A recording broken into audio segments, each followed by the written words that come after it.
Right, zviri sema traders. Dzoka futi nerimwe video. So on this video ndichange ndichiexplaina why ndakapinda entry iri. Zvandakaona kuti nditese ndipinde entry iri handitya. Saka kana uri new one pa this channel ndine mamwe mavideos andogara ndichiita ndishowa matrades ane ndichiita sei ane ndichipinda nemareasons why ndaita sei ndamapinda matrades achona. Saka ndikwanisa kuzoti after this video wadzanya subscribe ne notification bell uscrolla down uchimboona chi mamwe mavideos anditi maybe unowana one or two things unodzidza kana kuwedzera pane knowledge imwe unenge unayo anditi. Saka chekutanga ndichikuda kuso tine this downtrend iri iri anditi ndopatanga kuti zvaranga chiita anditika right. Saka ndauya ndakadraw trend line rangu anditi iri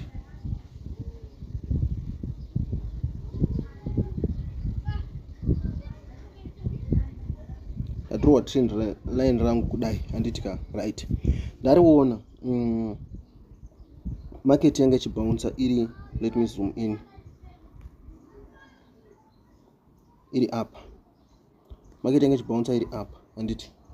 Saka pekutanga ndatombofunga kuti isell, then ndabva ndazotanga kudipisa manje ndaona kuti no, pane zvitete zviri kuitika anditika right. Zviri kuitika ndizvo kunodai panapa market yakagadzira chi this trend iri rapa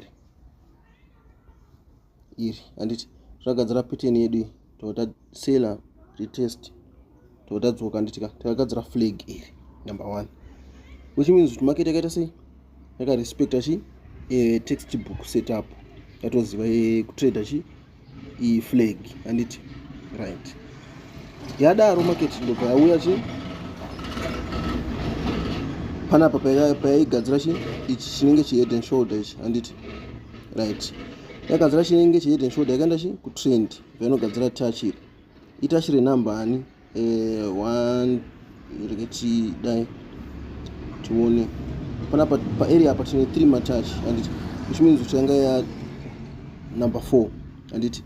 Yadaro ndobva yasela payakasela tine structure yatikagadzira apa, let me zoom in muone pandazoonera kuti haisi chi haisi sell, tine pull iri anditi structure yedu ichidai pachinobounce chi pa trend line panapa tikadraw masini yedu aya tichaona chi flag anditika ya respect yake chi 2 textbook setup. Saka zvakunoitika apa vanhu vese vambotrader setup rekutanga ndire chi 2 vari kuziva kuti iri respecta chi setup. Saka yakufanira kuchinowa rova manje anomuona yabva yaita sei payauya panapa previous low ishi anomuona yanoita sei yanotipa resistance iyi bva yaningirikina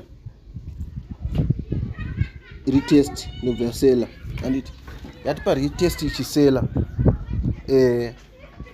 market yedu yasela unosvika apa payasela unosvika ipapo yadzoka chi panapa for retest but haina kuzosela zvekunopwanya chi low yedu ishi anditka right. Zvadaro manje indanoonera kuti right pekutanga panapa tine chi tine mafake outs aitika chi panapa nestop hunt yaitwa nemove iri anditi, then ndabva ndaona ndadrawa chi matrends angu panapa paflag rangu reri anditika right. Ndamadrowa ndaziva kuti market ichaita sei ichadzoka kudenga uko anditi muriona. Saka market yangu payasvika panapa pandazowana end panapa ndapinda buy ndiziva kuti pachaliquidetwa vanhu vari kupinda chi masell avo chi patrend line panapa anditi. There is also possibility kuti vanhu vachanopinda masell avo paretest chi trend line reflag iri vachaliquidetwa. Saka ini tip yangu ndandanoisa chi pamahighs aya ndometse dzandaita sei dzandashandisa. Saka kana information yandataura yaita sei yakubatsirawo dzvanya chi subscribe button wodzvanya like vipa video rinori upinde kana comment section anditya ngasangane pashi pa next video.